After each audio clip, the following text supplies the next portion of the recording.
It's that time. Sponsor missions. Giro Sport, people. That's right. The OGs of modern helmet design, leading the way in helmet, shoes, and accessories to make you go fast, stay safe, and ride in style and comfort. Use that link at packfiller.com today. Reynolds Wheels, everybody. Solid, fast, gorgeous, and one of the best warranty programs out there. We believe in these wheels, and you should too. Head over to mojocyclery.com, our local dealer here, or do the right thing and visit them in the Spokane Valley at 1405 North Argonne. Huel stands for human fuel, and that it is. Among their amazing selection of real fuel, I'm currently still enjoying the Black Edition Shake. I actually purchased more myself, paying money. It is not there, not giving me free shit. I paid for it. It's super convenient, super tasty. I have chocolate, and now I'm going to try the vanilla. Add a little fresh fruit in there. It tastes great. Get you going in the morning. It's my go-to morning fuel. It equates to about $2.50 a meal. They also have hot meals, too. I'm not going to lie. I had the curry today for lunch because I was too lazy to make myself a lunch today. I wish I would have packed some of those this weekend. I think it's going to be a great bike-packing fuel option. And for people that don't eat meat. That's true. Yeah, it is. That's a problem. Oh, we'll get to that. Be sure to get to Packfiller and use the link today and not only support the show, but great tasting, affordable meals. Trust me, Huel.com/Packfiller. There we go. Sponsor's done. Is that loud? It's a little hot. Oh, that was good. That was good. It's a little loud, but you know what? When I listen back to the show, sometimes the theme is really quiet. It's hotter in their ears right now. Is it? Kansas. Yeah, this seems pretty hot. It is a little hot. Is it to you? Yeah. I think it's because I did a show with the Cycling Legends guys, and it was all a little quiet there. So. Yeah, I finally did a show with them. Oh, good. Yeah. Except 2 of the 4 files were corrupt, so it's not going to get posted. It's like I don't exist. I swear I'm on that show, but I don't exist. 3 weeks to the Tour de France, everybody. I'm not sure that makes me excited or sad. You see, because when the tour is over, I always get depressed, like the summer is coming to an end. Mm-hmm. Am I the only one? What it is coming to an end. Yeah. It's like, but it's still July. Mm-hmm. Yeah. But I always just like watching the final credits, and they do that kind of that huge roll of all the recap of the whole montage, and I get bummed. Huh.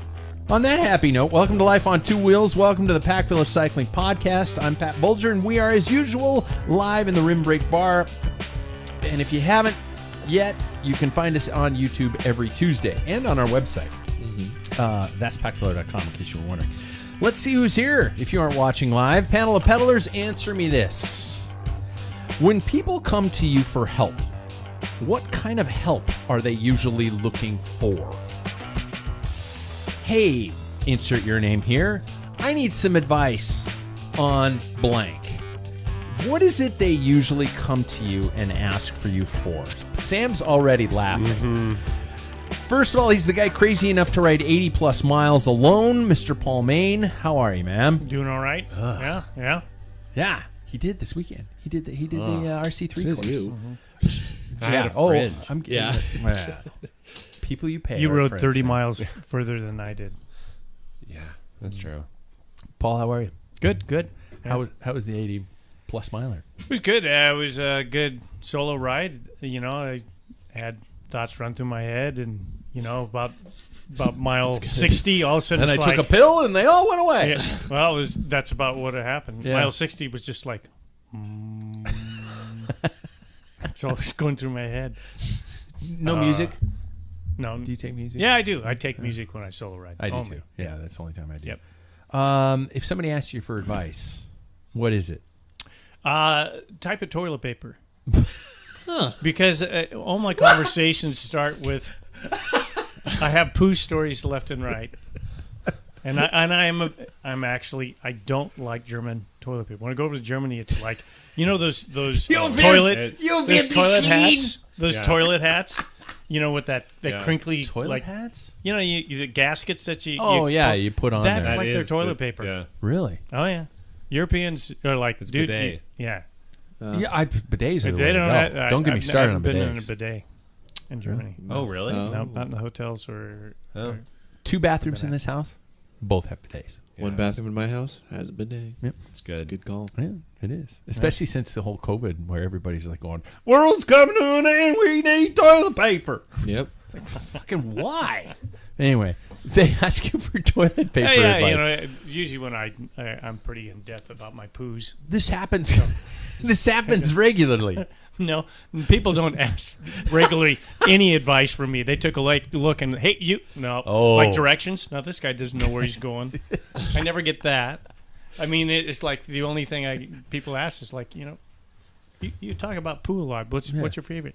And I go for the big mega roll, because I have my old Clonago fork that I turned into a toilet paper dispenser.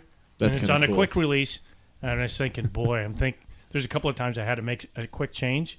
Had I had a through axle, I would have been screwed. That quick release, I was going to time it, see how fast it would take me to switch a roll of toilet paper. NASCAR So funny. pit crew. He's swapping out Pretty cool, toilet though. paper For a quick Yeah, wipe. I'll take a picture sometime. You're not of me wiping, but Yeah. of my toilet paper. You're not going to dispenser. just tear and go. It has to be on the holder in order for you to prepare yourself. at the end of it. I mean, I want It's gotta it be there. properly Yeah, managed. I don't want to stand up and reach over. No, we got smushing going on. That's Question. Whoa. Do you stand and wipe or sit and wipe? If sit. Stand? No, never stand. No. It, I sit. What? I lean I away. worry about you, Sam. no, guys. You're a stand-in wiper. There's multiple of us out there. Well, you are messed up human beings. You've Yeah. got a dirty butt right now in the bar Yeah, I know. stool. You've got to What? have a dirty butt. Yeah, the cheeks Wow. come back together. Here we've been. How are you standing up? Well, we've been so complimented. Wait, It's his it's ass like- size. It's because his Yeah. ass is so huge. He doesn't. He's He got- doesn't probably have a butthole. He has a slit. Oh my good God. Guy's How been- far apart are guy's your been- legs? Like this long. He's been shitting pancakes for all these I years. know. It's like, well, yeah, that's what I'm saying. Turds are little. Now we're going on. Yeah, we haven't gone off the But when you rails. stand up, that's just like taking a hamburger patty. You're making a hamburger Oh patty. my God, no. That's what No you're doing. way. Yeah, I agree. doesn't make sense. I agree with what he's saying. Standing Who up is taught you? weird. That's wrong. I I see your dad every once in a while. I'm going to talk to him. Plus, about you've got this. that. There's something You've wrong. got the added God, I should elevation ask my change. dad this question, actually. Yeah. You've could got pass the added out. elevation. You could I die don't right mean, there. I just mean there's droppage potential there. You don't want Do to. you turn around? What God, do we do? no. So what do you? Like, face the toilet and wipe my butt over the, like, What's the advantage floor? of that? I don't get it. You're already sitting. Got a rubber hose. If I'm sitting on the toilet, I'm like this already. How are you going to roll over to, like, wipe in It's that not position? as complicated. You scooch forward half an inch. I lean off to one side. Go into the back. He's not very limber. I lean. How do you off. guys get your? God, I'm going to try this. I just tilt off. to the 32 years side. old, and he's like, Wow. I know Dude, many sit. people that do this. And So no, many I'm wasted trying years. to take a poll here. Wow. Yeah. Okay. Listeners, chime in on whether Yeah, or I not wanted to you stand you're or a not. lunatic and you stand up to wipe your butt. Yep. Second off, God, wow. He's the guy crazy enough to ride 200 miles in a weekend. Am I correct in that 230. distance? 230. You're a lunatic, Mr. Sam Waples. Yeah. And he wipes standing up. How are you, man? that's bad. I am good. Please. I am recovering. I sound kind of You nasally. sound a little, yeah. That's very much allergies. That like I am allergic to everything under the sun. And when we got on long bike rides, usually I pay for it, but like I didn't take that into account. I probably should have like pre-medicated or taken like Flonase on this. Wow. Because You like do being on sound gravel, nasally. oh yeah, being on gravel roads and stuff, and then all the flowers out in the fields, it's crazy. Yeah, so I was just like, I got home and I was like, wow, I can like barely breathe. And then Wow. yesterday got better, and today's even better than that. Wow. But yeah, it was brutal. We're gonna get to the ride. I do want to talk Yeah. at length a bit. But what do people ask you for advice? What made you smile? That wry, what made me knowing smile is that like I'm thinking back on my wife saying the other day, because she, I don't know, signed me up for something, and she's like, well, you gotta stop being so good at so many things. And I'm like, Oh my god. no, that sounds cocky. Hear me out. No, it sounds like your marriage is all sunshine, rainbows. Well, it and is. freaking unicorns. Have you met my wife? She's an angel. Except for that she signs me up for things all the time, and I never have free time. Okay. Because she's like, oh yeah, I cut, her grandpa's hair. And Really? I, do like various different, I did drywall stuff for my sister, do electrical stuff for her sometimes. It's like, just all these like random. It's okay Thanks. to say no, man. It's okay to say no. I feel useless. Yeah. Yeah, but it's just like, I mean, I want to help. So right? what's the most most important thing? is being in my profession. Like Yeah. you never mention that you're, PT Yeah. when you're at a party. Oh, yeah. I have this thing Yeah. from back in the day, and it's usually like a Paul Main story where it's Yeah. like, I got this big boil on my butt. Yeah. No, just kidding. It's not usually, yeah. Yeah. But yeah, it's usually things like that. How can you help with this? I got a I'm sore like, shoulder. Well, not a try barbecue. standing up to wipe. Yeah, right? You don't That have could to help. reach over. Yeah. This is going to be the thing all night, and I Oh, love it. it's going I to be a love poopy it. show. Yeah. It's going to be a poopy show. Third, he's the guy crazy enough to, well, not crazy enough, unlucky enough to keep breaking his freaking equipment, Mr. Jackson Bulger. Now what? No, Well, it's just just the been same the as it two. was before. Oh, Yeah, yeah, okay. yeah. It's all the same. Same Oh as my it God, ever I'm was. like, I can't handle anymore. Yeah. No, we're not changing anything this time. Okay. Let's see. Oh, I'm fine. Good. Yeah, I have one more day left of the school year, so that's good. One full day left. So I have 3. yeah, that sucks. Yeah. Yeah, Oh, well. That's yeah, exciting. It is. Yeah, very It is. exciting. Yeah. yeah, 3 best things about being a teacher? June, July, and August. yeah. Go, Jack. That is fun. The thing that people ask me advice for, I guess it just depends on how much I share. If I say that I like to ride my bike, people ask about like what bike shop do I go to. If I tell them that I'm not the biggest drinker, but I might have fun. You like other occasional places, confectionery treats. that's the best way to put it. Yeah. People ask advice there. Oh, yeah. wow. Yummy. Yeah. Yeah. Yeah. No gummy. Goomy. Goomy. Yeah. People will ask advice there. I just like I said, it just depends on how much I share. Yeah. Ask advice about video game stuff. Really? Yeah. Oh, okay. So you I guys know a are lot kinda about across the board, electronics. except for Paul. Yeah, no one Very asked me specifically anything. poop. No Poopy one. Paul. Yeah. Yep. No one asks anything. Really? That's Not amazing electrical? for electrical.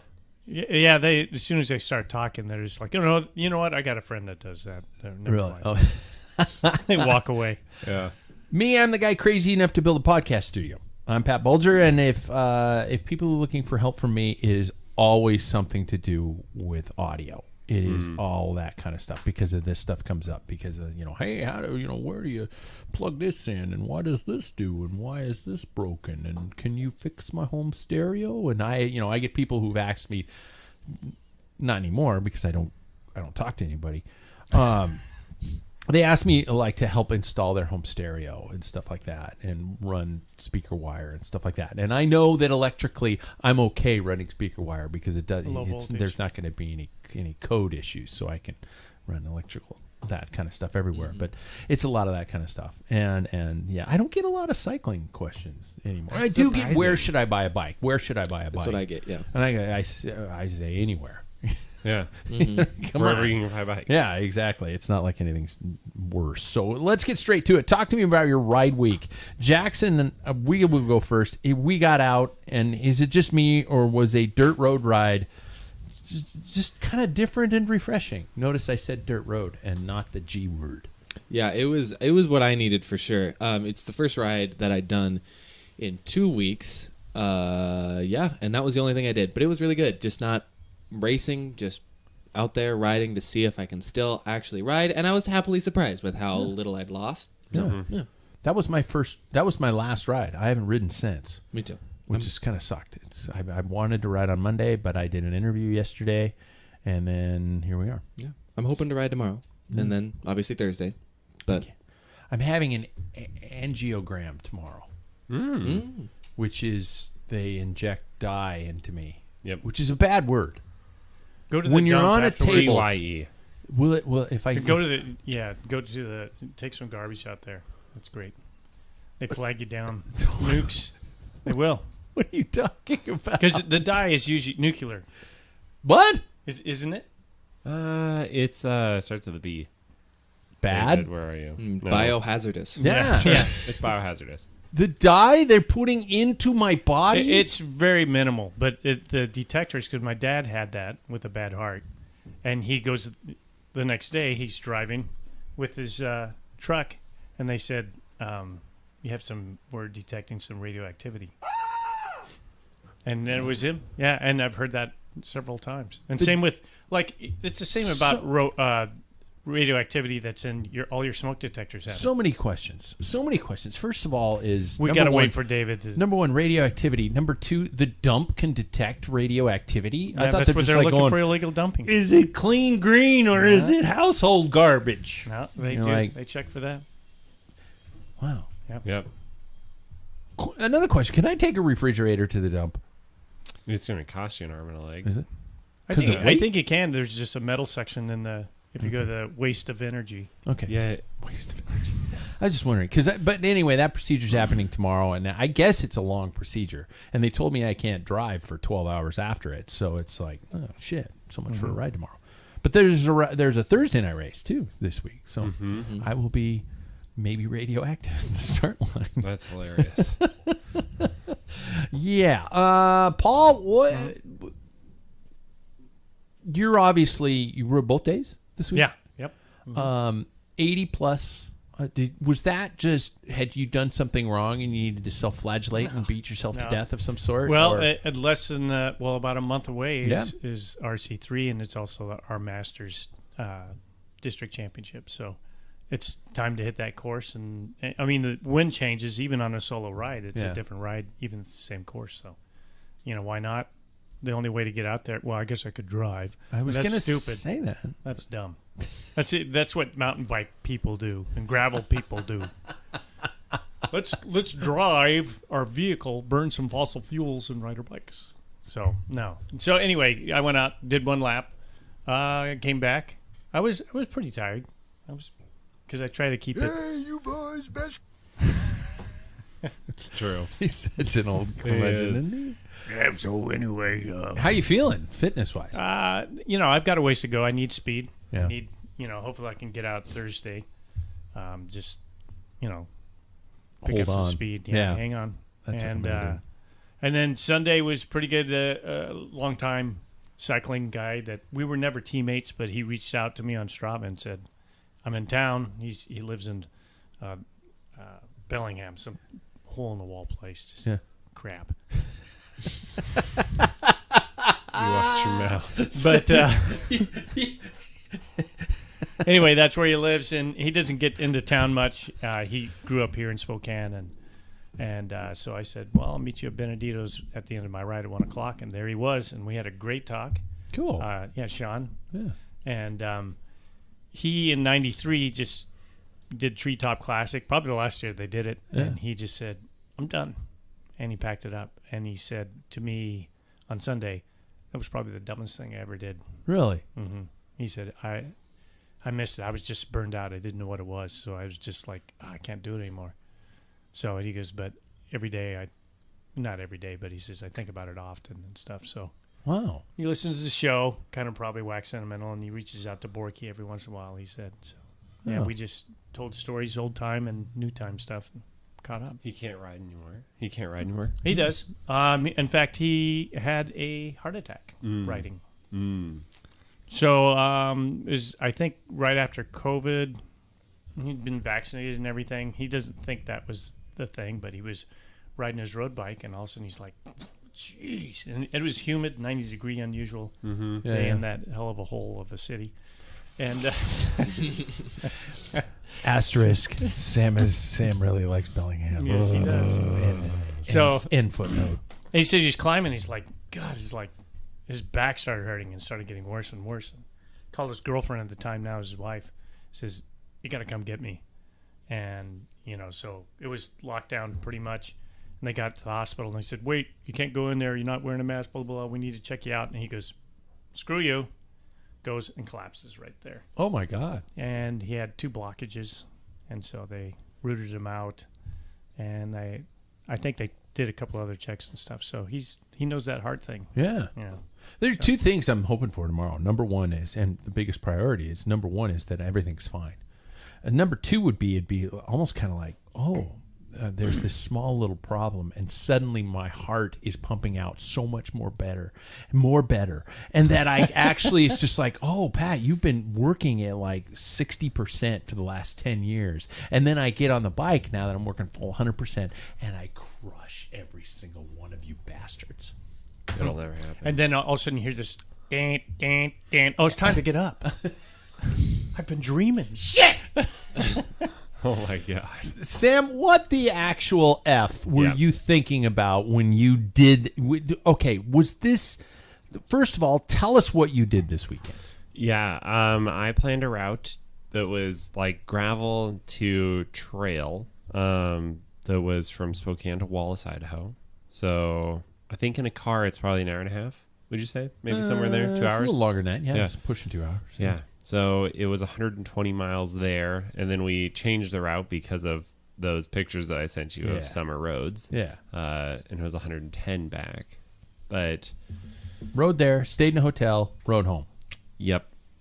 And I think I wanted an adventure that, Okay. like getting into the backpacking type of thing, but doing it my style and my friend's style where we do it at all out speeds.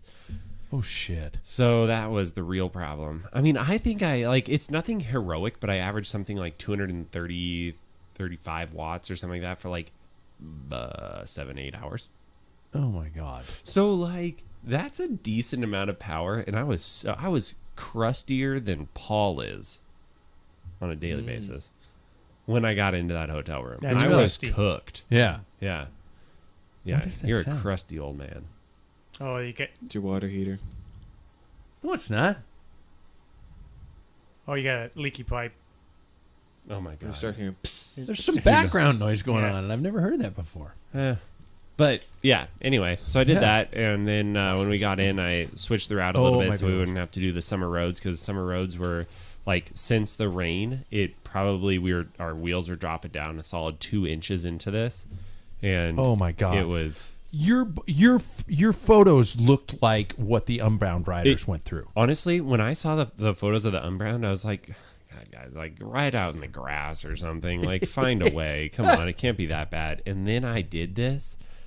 And I have mad respect for somebody riding that long on these roads. I had to literally, because I was thinking, well, I'm going to ride in the grass. So I rode off in the shoulder in the grass. So then it picked up the grass, and In your it formed trailer. this.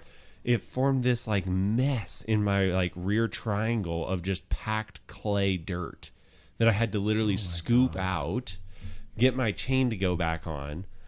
I don't know what lube I had, but whatever one it was, my friend just handed me. He's the bike rep guy. Yeah. That stuff stayed squeaky clean, quiet the whole day, even with all that. Wow. Whatever it is, hats off to them. I'll figure it out and we can post it. Yeah. Might be the best lube I've Holy ever shit. seen. Yeah, it was incredible for gravel. You looked like a shell of your former self on the first night. And then you came back, and I think I sent a text that was like, dude, how was the ride? And you went, well, it ended. And It's I was over. like, you were so vague. And I was Oh, like, yeah. did some sort of a North Idaho drive-by chicken throwing element happen No. or something like that? Everybody you know? was so nice. We were on the trail, and some guy that's clearly commuting between Wallace and Kellogg. Yeah. Some sort of he just walks by and gives us a handshake, and I'm like, right on, man. Everybody was so pleasant out You're there. going that slow, In you could shake your Idaho. hand. Well, I guess it was a high five. All right. I averaged probably a better. faster speed than you. We should check on Strava. I think I was a little Oh. faster. I bet you I was. I was 18.7. All right, you did beat us. We were 17.9 or 18. There's so many questions like, what did you pack? Where did you, how Yeah. did you do? Things like that. But We packed very light, Yeah. just to keep it, short and sweet, super light. Just clothes to change into since we were doing the credit card route. yeah. And that was really it. Then tools and stuff that we would need to fix the bikes. But yeah, I mean, we packed minimal because I Power didn't want to. washer. We turns out that there is a wash station out at Silver. No shit. For bikes? Yeah, for bikes. And Well, so 'cause of we- mountain bikes. Yeah, for the mountain bikes. Yeah. We just Oh, wow. stumbled across this, and I'm like, oh, sweet. So that's why, if you look at the photos at the end of it, it's my bike looks squeaky clean. And it's yeah, that was not the case a few miles ago. I was carrying probably an extra 10 pounds in mud. Oh my god. Yeah, so anyway, that was my riding. That was it. It was the whole week because earlier in the week, my back was not feeling 100%. I was like, well, I'm just going to hope that it Fuck. feels. I never hit record. I'm serious. I never hit record. At least we have the live YouTube. transcript. We have the video from YouTube. Yeah. Holy shit. And so, how long have you been doing this? I don't know. I was looking at the time to see how long we've been going. But, 31 minutes. Holy mother of fuck. It all works. There, I said it. One. Twice. Yeah. Twice. I think I can get the audio off of that. Can I get the audio off of that? Probably scrub it off. There's no way that you can't. Anyway, yeah. So, okay. I'm special Good and luck amazing. with that. You are. Yeah. I've got my work cut out Yeah. for me tonight, don't I? Jesus! If you're just joining us now. Yeah. Thank God for the live stream. Let's check some headlines. Come on! That's brutal.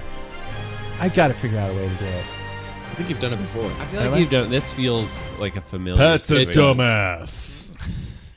It's a button. It's right there.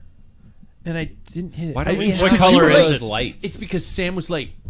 I'm blaming it on you. I accept that. I have broad shoulders. I can accept the way. What color is that button? What button? The record button. Black. Make it red. Maybe you It's won't got a little forget it. red dot on it. It's got a little red dot on it. All right. But Okay. Just trying to help you out, man. And at the opening of the show, I was busting the balls of the Cycling Legends Yeah. guys for not getting proper audio, and here I am not. I'm getting proper audio. I it's just called didn't karma there, record buddy. It Yeah. is. It is a bitch. Let's get to the headlines. Well, at least the ones we want to talk about. Brought to you by our friends at Athletic Brewing. There's new hoppy Hellas. Is it Hellas? Or Hellas. Hellas out there that is absolutely delicious. Use the code PBulger20 to grab a discount if you want at athleticbrewing.com. Let's start with the release of the recent Tour de France Unchained. Has everybody caught at least an episode? So good. Okay, Got good. 6 of them. If you are a almost cycling done. fan, Saw you all of them. You Oh, binged it Yeah. all. Yeah. Ugh. okay, well, there we go. If you are a cycling fan, you likely have already caught at least one of this documentary series. If you are not a cycling fan, I'm not Joe Rogan. So, Paul, you've watched all of them. Yep.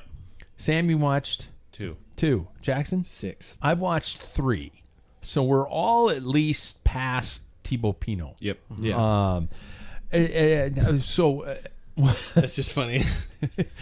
We're all past very emotional episode. Nothing against it, but he was Yeah.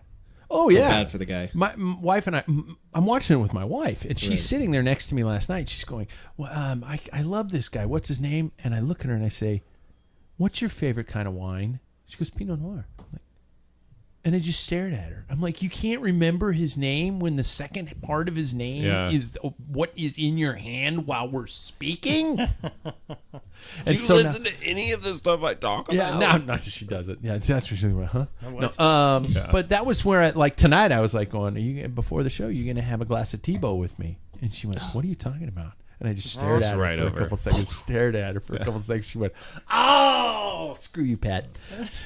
Shut up, Pat." That's where all the "shut up, Pat" comes from, anyway. Initial thoughts on the series. Should we start with the people who've seen less or the people who've seen all? Anyway, somebody chime in. I will Initial say, thoughts. like, started it out in Wallace. We watched it when we got into the hotel room, which was an awesome way to recover. Yeah. But like killer insight into it. Like it makes me more excited about bike racing because it shows you all the backstory. And I feel like I know a lot more than your average Joe when I'm just watching a race, right? You know kind of what teams are going for and the moves that they're making. But then you hear the actual director and stuff like that, and it's like, man, that is so cool live in the action. Is it dumbed down too much? I don't think so. Or is that a bad thing, even if it is? I think it has to be Yeah. dumbed down. No, I think dumbed down is the wrong term. I think it just is like a little bit more simplified for people that aren't, for people talking about bicycles weekly. You know what I mean? But I think it's done really well so far. The only one thing that has bothered me is there's like a commentator that comes over everything and is like, "Oh, Pinot has been dropped." Yeah. And it's only focusing on that one rider. For me, who's somebody who watched that tour, I like every time I hear it, I kind of like cringe a little bit and go like, I know that's not really what is over this. The overdub's a little little cheesy. Yeah, yeah. But that's also somebody who watched the tour and knows the specific commentators at that specific moment. So it's like that's the only thing that bothers me, and if that's the only thing that bothers me, that means they're doing a pretty good job. Yeah. So.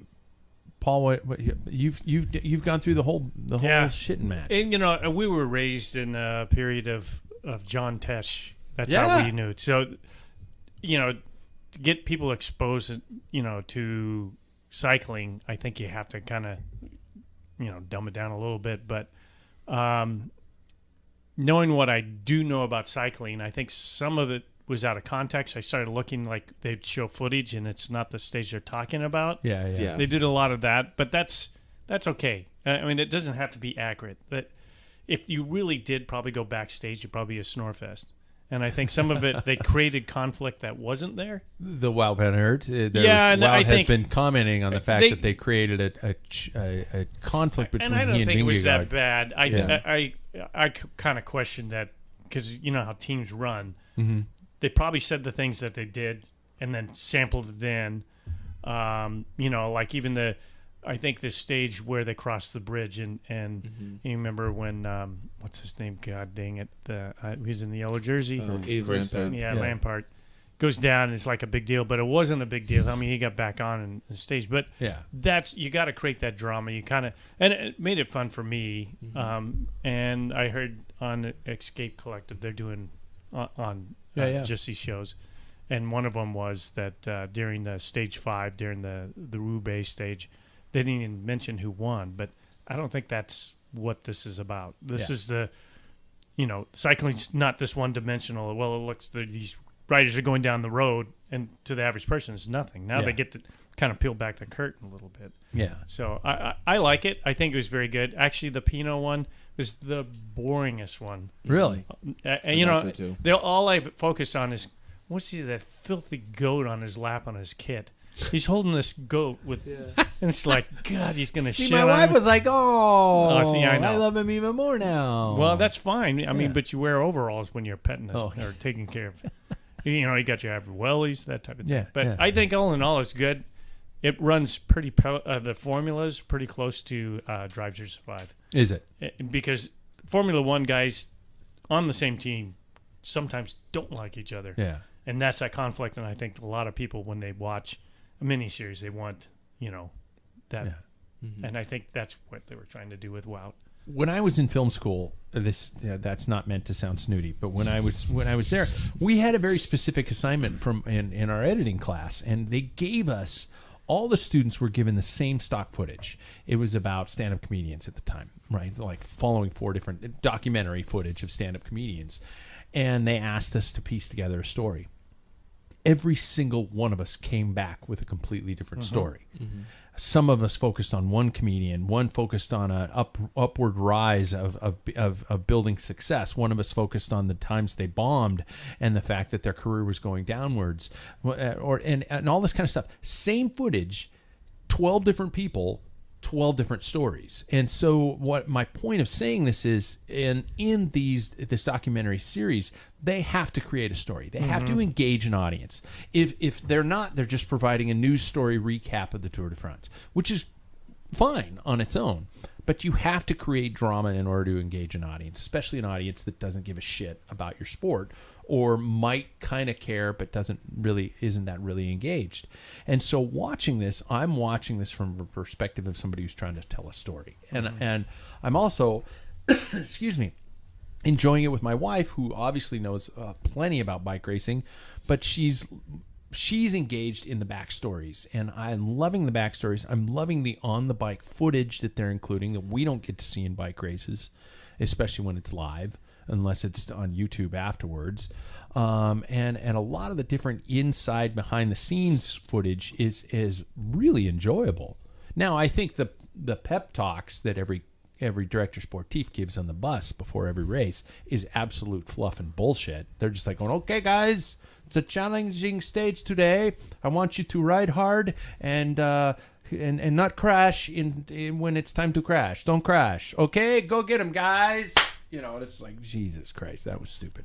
Well, I think that what they did well, they created like the scenes. I really got excited during the Roubaix and I thought it was a No great spoilers. stage.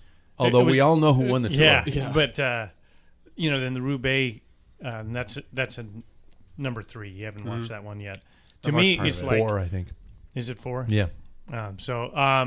Anyway, just the chaos that goes on, like when Vindigo, his bike They're swapping tells you, all yeah. Oh, and yeah, then yeah. you get, Oh, no, that they, is they mix that is that 2 or 3. Yeah, yeah. They're mixing the the audio of the director. Get him a fucking bike. And Yeah. they're just like, and then because when you watch it, you could have put like Benny Hill music when you're watching. Yeah. But when you're There's in the still heat a of the bike moment, on the side of the road. Yeah. It's like total chaos. Everybody's gone, but there's still a bike. Yeah. What? Yeah, it Somebody doesn't add up. yeah. Chris Froome it up the road or something like that. So, Yep. yeah. So I think they did well with that, and they did well with their music, mixing that in when they tried to create that villain type of person who's always downbeat type. Yeah. and Is it what we expected? Is it what we hoped for? I think so. Yeah. I think so. What do you think it's doing for the sport? Do you think it's just bike riders watching it, or do you think there's a larger demographic paying attention? I think that there's a larger demographic because, like, personally, I didn't ever really follow Formula One Yeah. until like that. Drive to Survive came out, and then I was like, oh, Formula One is cool. I haven't seen it. I Yeah, haven't it's seen really it. cool. It's great behind the scenes, right? Yeah. I think they did a great job of that. Letter grade so far. I mean, I'd give it an A. I think they're doing a pretty good job. Yeah. Yeah. Hey, Hey. Yeah, A minus. They matters. Okay. Good. so okay. crusty. Yes. Yeah, there's some things I probably would like. No one else. I've would seen like, a lot in my life. That's right. Well, he's crusty, but his asshole isn't because he No, wipes it's clean, properly. and I Yeah, sit yeah. down Yeah, when I wipe. Yeah, exactly. Oh my god. Exactly. Speaking of Thibaut Pinot, he has been included in the Groupama FDJ team for the Tour de France in his final season as a professional, but there is no place for Arnaud Demar. I don't know if you guys read this today. Arnaud Demar. Manager Mark Matteo announced his first 5 names to the team sheet on Tuesday afternoon when he also confirmed that sprinter Demar would miss out for the second successive year. David Gaudu, 4th overall a year ago, will lead the team's GC, while Pinot will make his 10th and final Tour appearance with the aim of chasing stage wins. Valentin Madouas, Kevin Genietz, and Stefan Kung. done 10 tours. 10 tours. Yeah. With the last 3 riders still to be announced. As Matteo says, I should almost say it like him. Our team will be focusing on the mountains! Because every time you see him, he's just screaming his face off. He's just, his head shaking and the silver hairs flying in the wind. He's just like, Michelle was asking me last night. She's like, what is wrong with this guy? That's Mark He's Matteo. passionate. Yeah, he is 2-time French. Paris-Roubaix winner. Yeah. They show footage of him riding in the Renault kit, and she's like, "Oh my God, he's old." I'm like, well, yeah, he is. Our team will be focusing on the mountains, Matteo said on a statement from Groupama FDJ on Tuesday.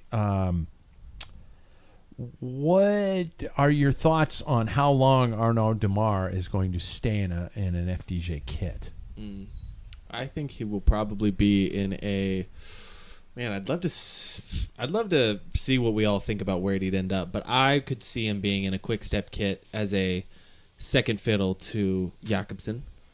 Yeah. But also, this move doesn't really surprise me that much. When you have someone like Gaudu, who did get 4th, he was pretty high up there in another race. I forget which one it was. But I think was he pretty high up in Worlds this last year? I don't know. Either way, I don't know. Yeah. Either way, he's been showing pretty great performances. So it's hard to look past him. And when you have somebody who can maybe fight for a tour, you're a French team in a French tour, you kind of gotta, I think, go all out for that instead of just individual sprint wins. Funny you should say a French team and a French tour. The French have not won since Bernardino in 1985. Are there any prospects? Let's be 100% honest here. Ben O'Connor is on a Is French their team and has He's the Australian? best French. Has the best thing for France to root for. I'm not dissing French riders. I'm dissing French Grand Tour riders because you've got a guy like Julien Alaphilippe who's showing absolute signs of a resurgence, but you're not seeing anybody who could potentially vie for that yellow in Paris. is there anybody, or is there something wrong in the water in France? They're all just drinking Pinot.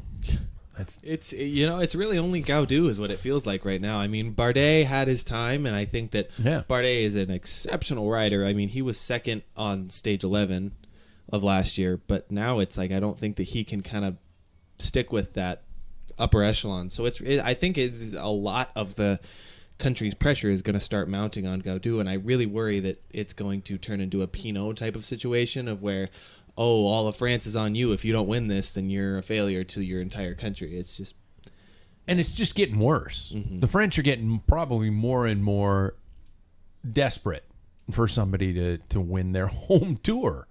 Yeah. And I'm racking my brain to think of current French riders who could pull it off, and I don't have any. Yeah, they haven't won a Paris-Roubaix since '97. Wow. That's not that shocking. I don't think that they're really going to be a dominant. Well, there's classics. some French teams. I mean, you have, Groupama, you have Total.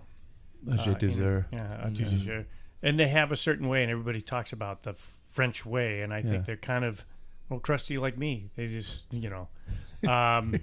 if Arnaud Dumarc does go to a team, I see him like in Total Energy. Yeah, because I think he's just stuck in his French ways, Yeah. So, and they're going to have some budget openings here shortly. Yeah. There's a guy disappearing. Yeah. So that would make sense. Is he going to line up the tour? Guaranteed. Sagan? Guaranteed. Yeah. He has to. I think. What else does that team have? Yeah, I don't know. He's riding Tour de Suisse right now. We got 5th in the opening stage, and that was good to see Peter Sagan. I've been able to watch Tour de Suisse because my place of business suddenly decided to not allow VPNs. Nice. Yeah, that's a bummer. Yeah, I'm quitting in 3 days. Wait, why don't you just do it on your phone? Because I don't. I'm in a basement. I'm in a basement theater, and not only do I not get a VPN because of wireless, but I'm in a basement theater, and the cell signal sucks. What about the Wi-Fi?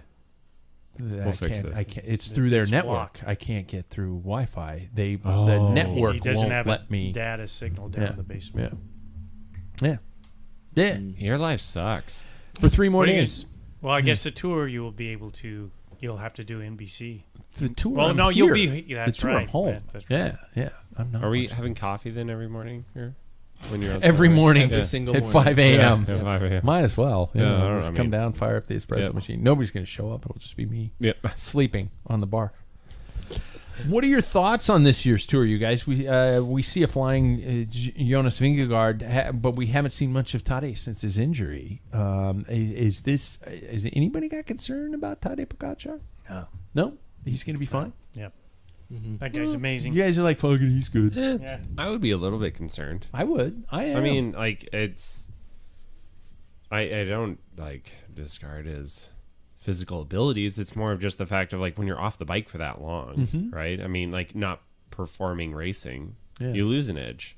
And at the tour, like, the tour is such a high-end race. Like, oh, my gosh. If one thing goes wrong... Yeah. He's going into... I mean, like, it's a long time, too. So, like, he could start off bad and then get better. It's 3 weeks. But, I mean, he can bleed a lot of time in the first week. Yeah. My thing is, I'm fine with either of them winning. I am genuinely fine with either of them. I don't see a whole lot of other contenders stepping into the screen.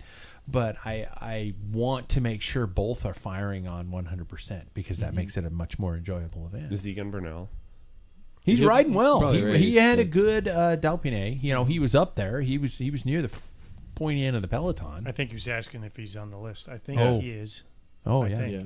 I mean, I'm not saying like he's going to be, but it would be interesting because Richard Carapaz was the last one, like, with both of them. Yeah.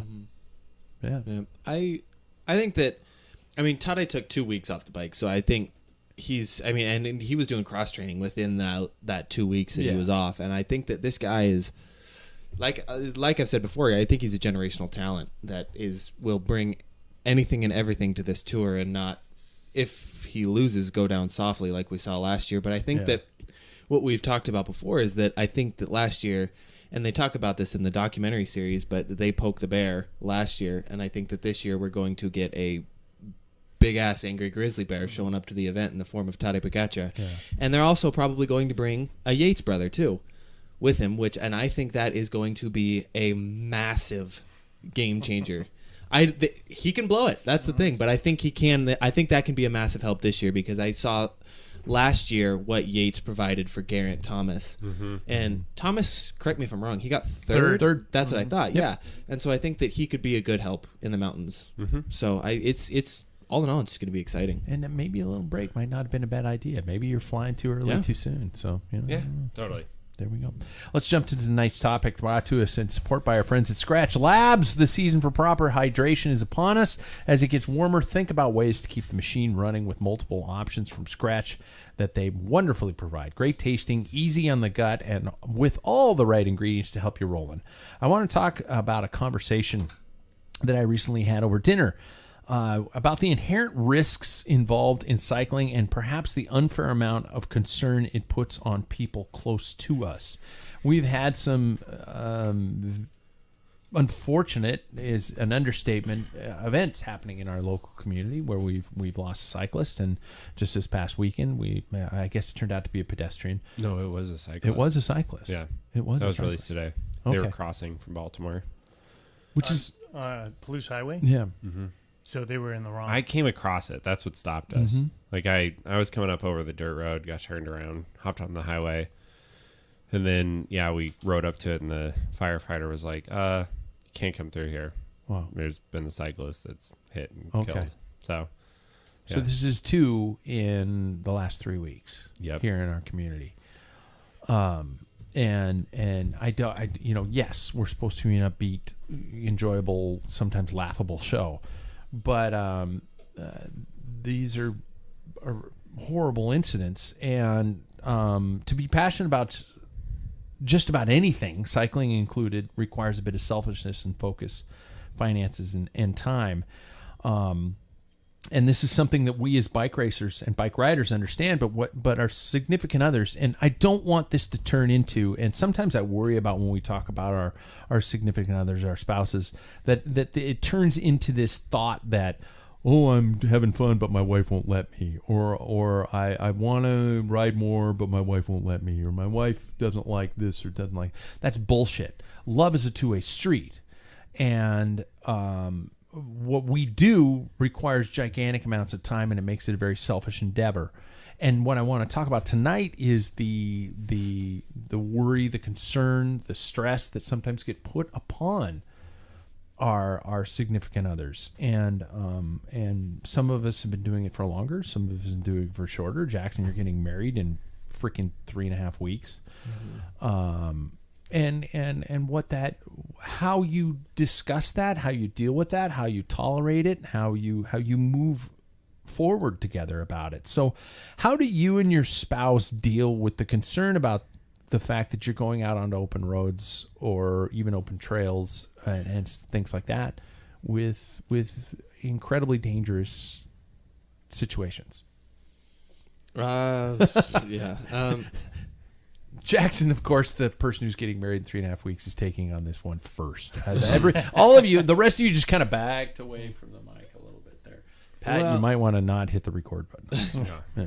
I mean, we have our ways. Like, we have each other's phones tracked and everything, just to make sure that we know, like, if everybody's safe and everything. I mean, Wahoo sends out a link every time. I have my watch on all the time, because if you take a fall, it'll say, do we need to call, or have you had a fall, or something like that? And if you don't respond in a specific amount of time, it will send out specific calls or messages to specific individuals. So, like, my fiance, she's one of the emergency contacts. I think, Dad, I think you are one of them. And then it will call, like, emergency services to all at the same time. So I think having resources like that are really helpful.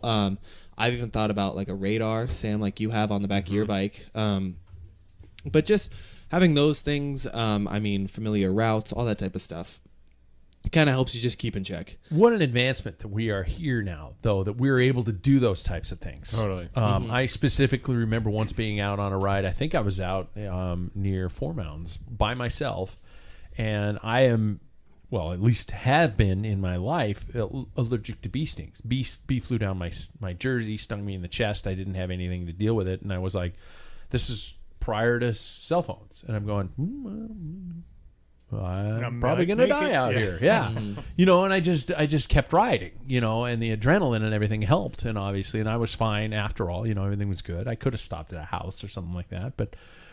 But now that we're able to send these dot watching types of signals to a significant other, Paul, Sam, how do you guys deal with it? Especially Sam, because your wife is also a cyclist. Yeah.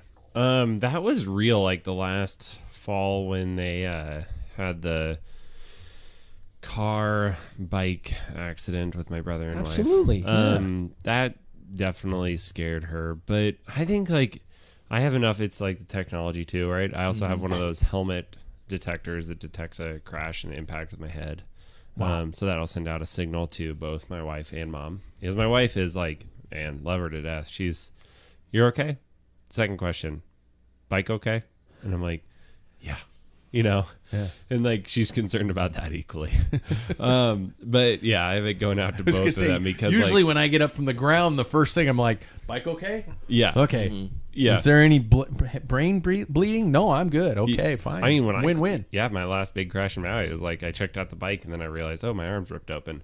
Yeah. But yeah, I mean, this last weekend, for instance, my mom is more of the worry ward. Like my wife is very, chill about it because we have those conversations. She knows that I'm very safe. Like she rides with me enough so she sees it, whereas my mom doesn't see that. So she just hears these stories and is like, that's really concerning.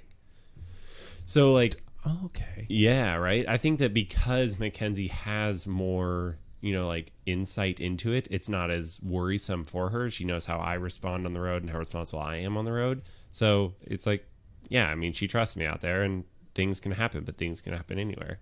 Whereas like my mom is, I called her when I needed to pick up this last weekend because we had gotten blocked in 2 ways. And they're like, yeah, you need to backtrack, go down, get Valley Chapel, come back up Hangman. And I'm like, I'm done. I've seen this. This was icing on the cake. I'm on 110 miles. And I just called my mom. My wife's like, good decision. Because I knew if I called her, she'd be like, you can get home. Love her. Thanks, my mom's like, Pookie. I'll be there in 10 minutes. Yeah. I'll bring cake. Yeah. Yeah. She brought food. Did you really? Yeah. She's the best. God. I know. Let's keep her. Paul, you've been at it as long as I have. Yeah, and after you posted that, we were down at Brick West when the thunderstorm hit here. Yeah. And everything. But I started asking her some questions because I saw from the beginning when we first started dating, and I never even trained with a helmet. I never rode with a helmet unless it was races up till we started dating, and that was in '94. So, I mean, I didn't think anything of it. So she's like, "Hey, listen, now that we're involved, we have 2 kids that need to be taken. I don't need to take care of a vegetable." Fair enough. So I've been, but I think her focus was so much back then on the kids themselves. There wasn't much of time to worry about me on rides. Nowadays, there's certainly quite a bit of concern when I go out on the road. She needs to know what direction I'm going, that type of thing. And I asked her if it's because in this time period she became a nurse, is what she saw, and she goes, actually, cyclists and auto cyclists are not very common. She doesn't see, but it could be her time slot stuff wherever she's worked. She's worked all the shifts and stuff. She goes, auto peds, pedestrians are huge.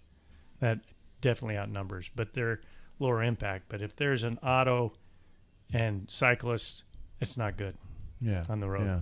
She goes, I see way more I'd be more concerned about mountain bike. I see a lot of mountain bike people pulling branches out of the kneecaps and punctured lungs. Oh yeah. Terry Prime, it was a rare one, but he destroyed his hip. I mean, it shattered it. Yeah.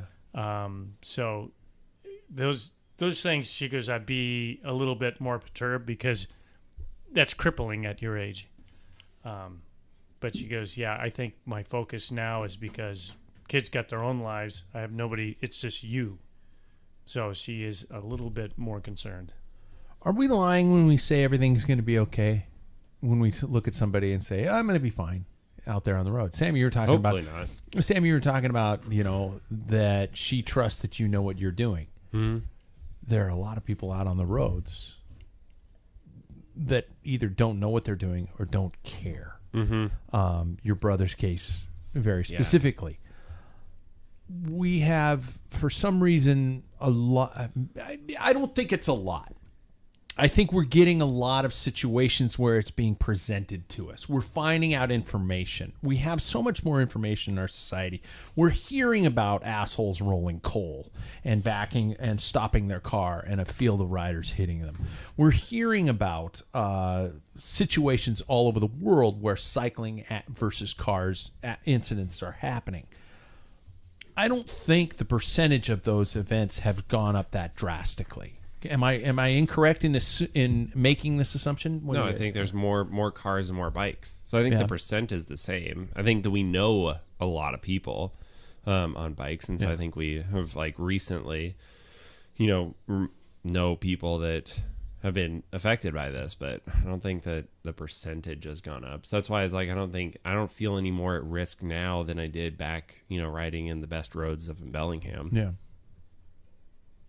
It's just crap town, though, isn't it? It is terrible. It's terrible, too. Yeah, it's no sunlight. Yeah, my It's God. Man. overcast. Well, that's what Sean said. Overpriced. Sitting down on the deck, and he's like, I haven't seen this much sun in This probably guy's about 2 missing years. out. He is He not loves taking advantage of. He loves it over there. He'd never move back. Yeah, okay. How do you calm a worried loved one? And I'm not saying, again, please don't think that there's this frail, terrified person going, please come back to me safe. I mean, this isn't, fucking Gone with the Wind or anything like that. This is my wife and I have this joking almost superstition where if I'm leaving for a ride, I'll say, okay, I'm leaving, see ya. And if she's doing something else, I won't leave until she looks me in the eye and says, okay, I love you, be safe, goodbye. She has to say those words to me every time. I am a superstitious person, but how do you do it? Does your loved one have to just kind of learn to trust in the system, or is there a magic word you can say, or is there an app, or do I just have to ride Zwift? My answer is there's not really anything that you can do, because I think all four of us here would love to have a very special magical remedy that could kind of take away all sorts of anxiety from it, but I don't think there really is anything. Yeah. From personal experience, I've ridden in Portland, which is, I would say, a pretty metropolitan city, and from that, you kind of gain experience, you gain instinct and all that type of stuff. You get pretty comfortable, and I'm pretty comfortable with cars. The one incident that happened with me was low speed. It was definitely not something that is really worth worrying about that heavily. But just being aware, I think that as cyclists, we also kind of have this sense that we all talk about that is indescribable, of we kind of know when and where things are going to happen. Also, just reassuring that you are as safe as you possibly can be out there. You're never going to take a risk just to take a left, I think just words of affirmation, to quote a love language, that's kind of what can help. But there's no rhyme or remedy to any sort of helping you feel better, and I wish there was. If nobody has anything to top that, I do not. Yeah, Paul. My wife now, commuting is just as bad as me going for a long ride. I have to text when I get to my car or wherever my destination, and let her know when I'm heading back. Yeah, and that eases her mind. So, that's how she's able to cope with it, and she's always said, I don't worry about your skill. You've done this too long, in my opinion, but nevertheless, too long. Yeah. Never. But she said it's other people I don't trust. Yeah. So, okay. So we talked about open roads. We've talked about mountain bike trails. We talked about, Jackson mentioned this sixth sense that we have, where we understand that drivers are going to do something before they do. Jackson, did you have a sixth sense that some guy was going to ride his front brake into a rear derailleur of another guy and suddenly careen across the road and send you into the ditch at a closed course in a race, which is probably your worst crash this year? No, that shit was crazy. But what I will say is that, I mean, my point is, sorry to interrupt. No, my you're good. point is that crashes are going to happen. Yeah. We know that crashes are going to happen. You hit your head hard. That's scary shit, especially for somebody who loves you. Yeah. We're going to crash. We are all. Everybody in this room is going to crash. Probably everybody listening to this show, if you straddle a top tube, you're going to crash. It is a matter of time and odds. How do we deal with that? How do we deal with the fact that I can go out and play golf, drink bourbon all day with a bunch of jackass friends with goatees and who are wearing Greg Norman shirts? By the way, I hate golf. You can't tell. But I can do that all day and probably be an asshole and drive home drunk and be fine. I could play golf all my life and never come home with an entire backside shredded like I've been on a bridge in Milwaukee. Mm-hmm. How do you approach that one? I mean, it's part of the sport, but it's such a small percentage of the sport, realistically, that it isn't something that you need to think about all the time. And I think that as time goes on, as you learn the sport a little bit more, crashes lessen even more.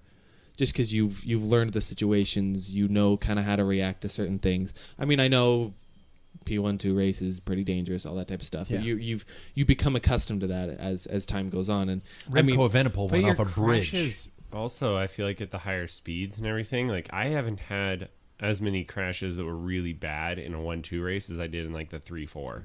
Mm-hmm. You have not. No, because Really? it's like we're railing a corner so hard that you slide, yeah, right? and that's pretty minimal. It's pretty minimal. You're going to lose a lot of skin, but like you're not going to just break every bone in your body. Whereas Yeah. like a lot of the other ones are you're like plowing into the back of, a group and shattering arms. I feel like I would say for crashes, like people ask me this question all the time, right? I'm just talking about like. So that's am the I advice worried? they ask you, to go back to the question at the top of the show. It's like, oh, you're a cyclist. How often do you shatter arms? Yep. Yeah. No, I mean, it's like, aren't you worried about cars and crashing and stuff? And I'm like, honestly, because of my like previous racing and everything, I know how to crash. So, like, crashing isn't scary to me. It's like, I know my instinct is tuck and roll. We used to have to, when I was at the Olympic Training Center, we had to do tumbling Yep. classes for that. Yep. To try and teach that skill. Yeah, we were taught that stuff too. And it was one of those things like that is so valuable to know how to roll, to tuck your body to protect yourself that like, I mean, I've been in bad crashes and come out okay. Yeah. So I'm not saying that God do not like go out and crash because you want to practice this. Yeah. But like there's probably like YouTube videos out there that are like how like teaching you in your mind. And I mean something that my dad always taught me was like thinking what if. So you will not find me in a pack in a situation where I don't have a what if of getting out. Really? Yep. Like I when don't when you even know see if I me think moving that around, way when you anymore. see me moving around the pack, I always have an out. Do you? Yep.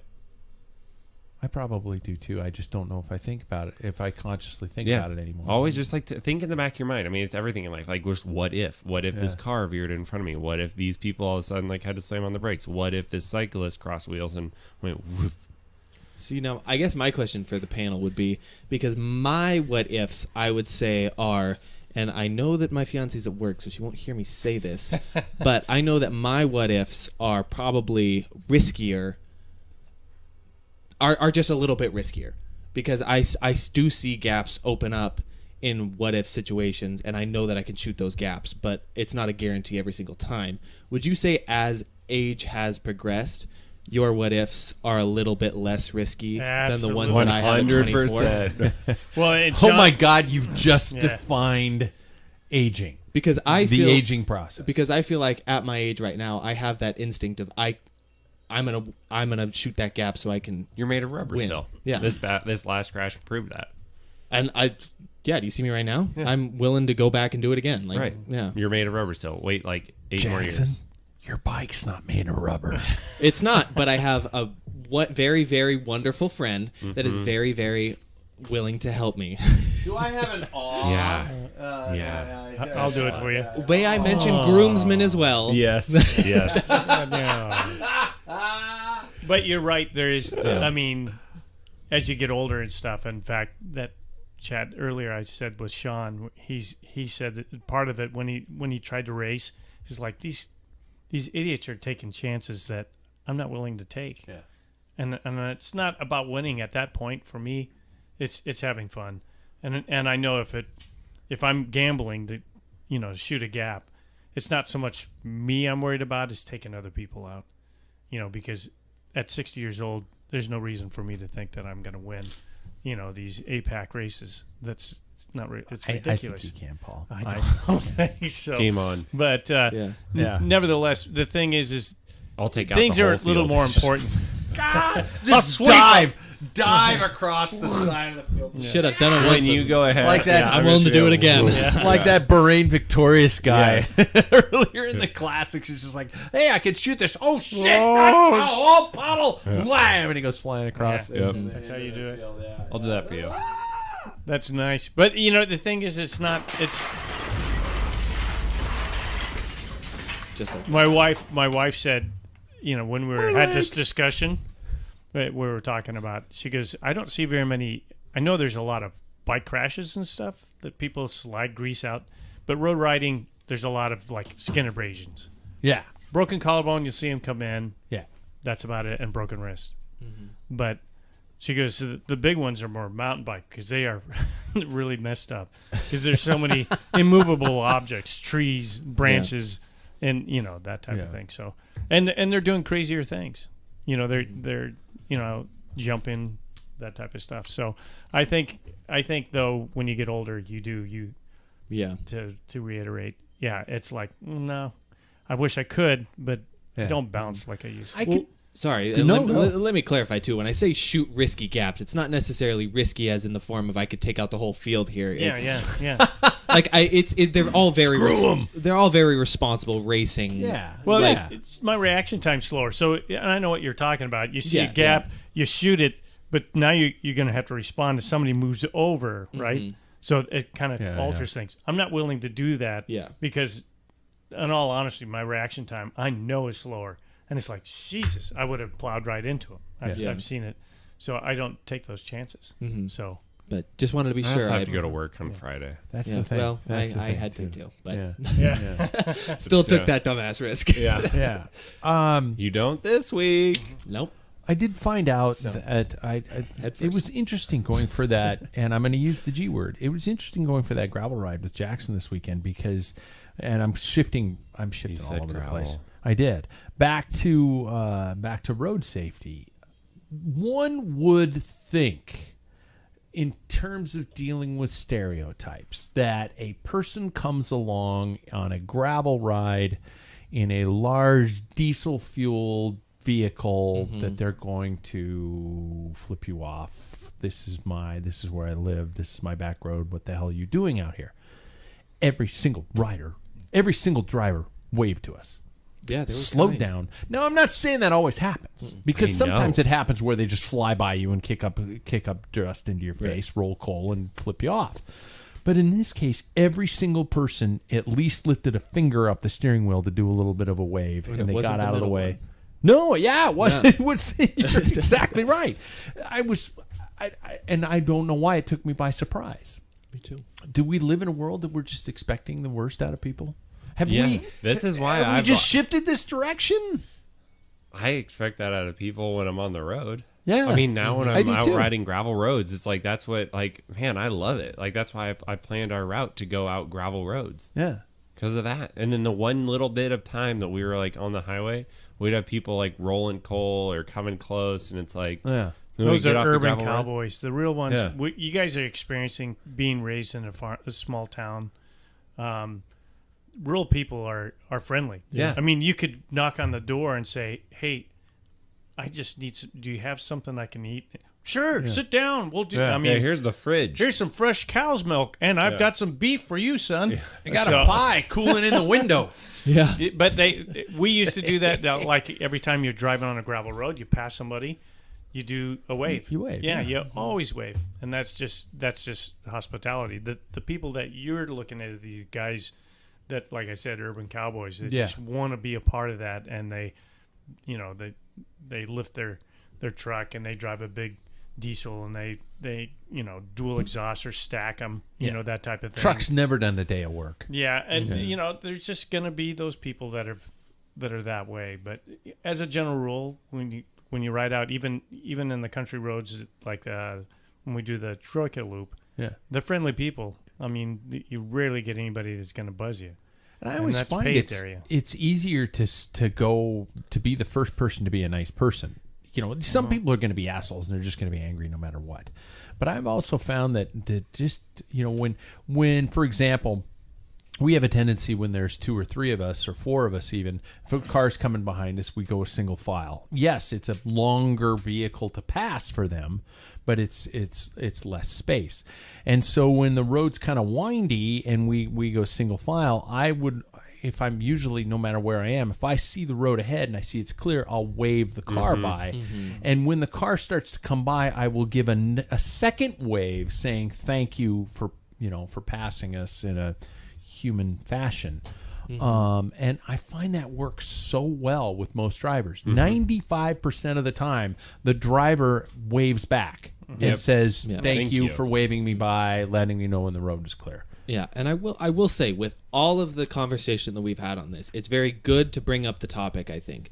But I also think it's very good to remember that it's not all bad out there. Exactly. Yeah, there's a lot of really great. There's a lot of really great people. I will say 90 to 85% of the people that we encounter within vehicles give you ample to over ample amount of room. Yeah. On the road. And I know that there are a very large percentage of people out there that are really nice, but it's always just important, like the great message that we've been sending out, to just stay aware, understand that if you need to take a turn, let the car go by. Don't assume that they're going to stop for you, because there is a 50-50 chance they might not. Yeah. So just be aware, be careful.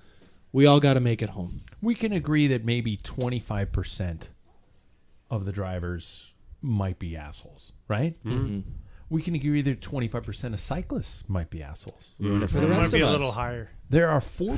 There are 4 people in this room. And there is one. One of us is an asshole. You pointed at me.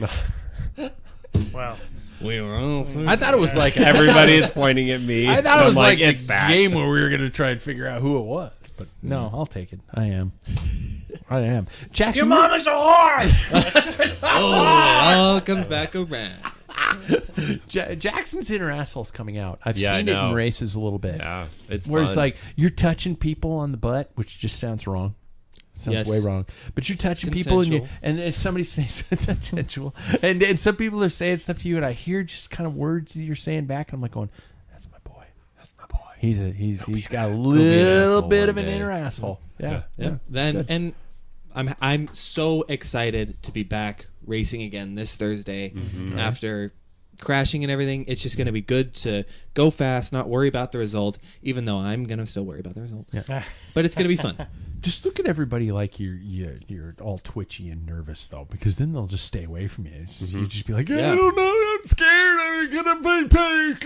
And then people will just be like, get away from Jackson, man. He's freaking lost it. Yeah. And then you launch and you're way solo. Yeah. If you foam with the mouth, nobody's going to talk. Yeah. Take some shampoo right before the race. Yeah. There you go. He's got rabies. This man, I'll tell you what. And then cut, really gave me rabies. Cut the sleeves off your jersey and don't wear socks. Don't put on deodorant for the whole day. Oh. That's a triathlon There joke. you go. Yep. Wear That'll keep them away. the whole day. Or wipe your butt standing up. Yeah, that'll start stinking too. Yeah. Yeah. That is messed up. How'd my luggage work, by the way? It was great. Did it? That's dirty now. One of them. Brought back a dirty I bag. tried to wipe it clean. It's kind of like my butt. You were standing up. I was standing up. Yeah. You beat me to the joke. Sit down and clean my bags. Yep. You asshole. You brought back a dirty bag. not You're that the bad. first person to use that bag. I bought that shit a year ago. Oh, that's not that bad. You would have done that anyways. But I would have done it. It would have been mine. Kind of like scratching somebody else's bike. When would you have done it, though? I doubt we'll ever. Hopefully, I bet it you'll gets do used something. more. It's a good bag. It is a good great isn't it? bag. Yeah, Man. it's a good bag. Also, it stores a ton because it like folds down to just like there Yeah. if you really want it. Yeah. If you did credit card thing, what the hell did you put in that thing? Just clothes. Condoms. And Did condoms. you use every piece of clothes that was in there? Yes. Yeah, I used everything that was in that bag. Yeah, and then packed enough like nutrition for the next day. That makes sense. Yeah. Okay. It was pretty small. I mean, doubter. I packed that thing down pretty light. Yeah. I do have to say that It was. I think you might enjoy what we did. No, because I it can is. guarantee I you. think Paul would love No. gravel. I think Jackson so. and I talked about it this weekend. You are living a closed off life. I think you would love it. And I don't think. I know There's you a would love it. version that you would like. You would, yeah. It doesn't There have is- to be big old fat tires. Mind you, I grew up on nothing Yes! but gravel roads. That's Come on. what we're See? That saying. has nothing. It's not like that's. Yeah, but you were the on joy. 22s or Yeah. 19s. Yeah. You That can is even do miserable. With This 100 is like- PSI. Yes, like when That's I'm how out I like riding, it. I have 35s I think on mine with like probably 45 pounds of pressure, something like Yeah. that. It honestly makes the gravel road like a road with no traffic, rolling What's hills. exciting about that? You have to be on the razor's edge. You can Let's do see. that. Be on the race. Man, put 10 pounds on your back seat and rail a corner. You guys, It'll pucker you up real quick. Well, I'm sure, but I that's not came fun. to a horrible conclusion again this weekend about how big of an idiot I am. I left the house the night before our gravel ride. I keep saying that freaking word. Well, it is what it is. I changed tires and I did all the sealant and all that kind of stuff and everything was good to go. And I didn't realize that overnight it had leaked a little. And I just kind of grabbed my bike and went out the door and my tire pressure was pretty low. When I got to the coffee shop where Jackson and I rode, it was kind of spongy. And so I had my tiny little hand pump and I just, it took me about 400 pumps to get it up. I haven't even had the pills, but it was still pretty soft. Oh my god. Jesus H. Christ. I'm gonna go with it. Yeah. yeah. And so I decided to go for it anyway. No, there. I realized how nice it is to ride with lower pressure Oh yeah. Yeah.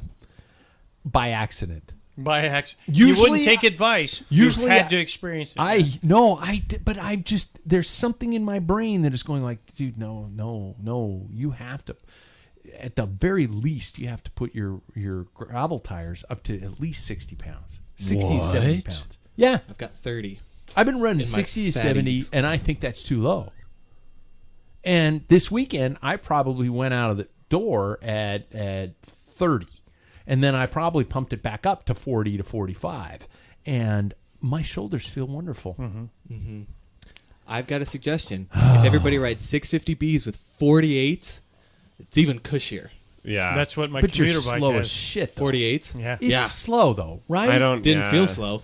Felt pretty I good. think for around here, like we have such nice, kitty litter gravel that Yeah. I think we could get away with 35. 25s. We ride 35. 25s. 35. 25s. 48s. Oh my god. We're gonna get Paul on it. That would actually be a brilliant video segment. Yeah, we'll do is it. just to have you ride a gravel bike, balls out as fast as you can go, and talk about. The I'd rather difference. do that on a road bike.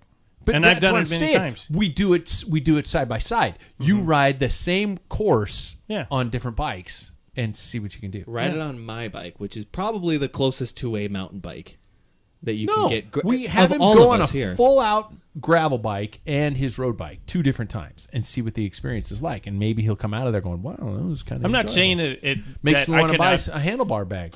No.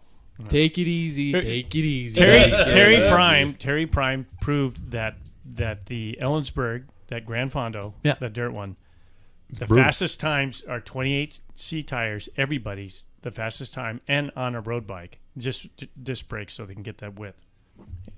I rode that whole thing. Bullshit. Well, he has, you can see The the people Ellensburg? who won in Ellensburg. Yes, his fastest Or the time. Ephrata. Ephrata. Yeah. Ephrata. Maybe it's Ellensburg. Ephrata. Oh, Jesus. So I can't remember which one. It was one Yeah, one it's that Ephrata. you did. It's Ephrata.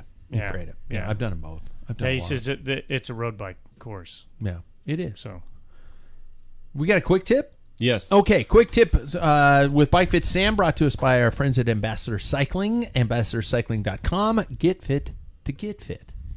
You can have that. I'll take it. Okay. I'll take that. I'll give it to you. Yeah, I would say that in this last week, I had 15 bike fits, and of those 15, probably 4 or 5 of them had their cleats set up slightly different. And they came in with like a different array of issues, right? Because it can present differently. But that's just always where I first check. Like flip their cleats over and look. Do that at home. Like just look and see that your cleats are symmetrical on both sides. Unless you've had a bike fit and they've like purposely put that way. Wow. But like that's pretty rare. Like most of the time you should be symmetrical with that. And so in terms of doing that, is there a method, or is it just flip your shoes sole to sole and make sure they're both pointing in the same direction? Is it an eyeball thing? Yeah, good question. I would say like because a lot of them have markers on it, and so that's the easiest case. Okay. Otherwise, like a lot of them have these like slits in the bottom of the shoe for like ventilation, and you can look at those and compare that. Okay. But like best case scenario is just follow the numbers on the bottom. I mean, it can be like so blatantly obvious that you have like one, shoe or one pedal is slightly forward. Like the cleat position is 2 millimeters forward. Yeah. And it throws off everything. If you're doing 80 revolutions a minute for an hour, that's huge. This just popped into my head. Your cleats are wrong. No, they might be. They might be. How often? I mean, well, actually, with cleats, and people probably think with the natural float that they're going to be okay having them slightly off, and that's probably not a good idea. No, yeah, unless like my cleats are slightly rotated just differently. 4.5 is the same, but they're slightly rotated differently because my left foot pops out a little bit more. So that is, but that should be on purpose. And biggest thing when you're gonna replace your cleats, draw around them with a Sharpie. Yeah, because everybody does it. They take it off and they're like, oh shit. Yeah.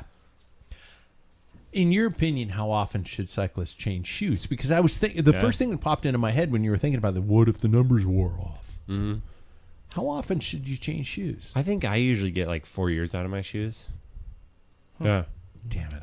I wait until I have to use duct tape to keep it together. To keep the shoe together? Yeah. Yeah, I think like 4 years, and you can replace some arch supports in there in that time, but 4 years is usually like when I start to notice that they like flex a little bit more, or the sides are wearing down a bit, and that's usually when I start to replace them. It's just a structural integrity kind of. The sides usually. I would assume the sole is going to last. The sole will last a long time, but you will notice a little bit more flex in it. Okay. Yeah. All right. Good to know. And I want the new Giro shoes. I just want an excuse. I want an excuse to buy those things. 3 years. Yeah, I think 3 years is when you should replace them. It makes me think about I got to go home and make sure mine are okay. I haven't checked them since I took a.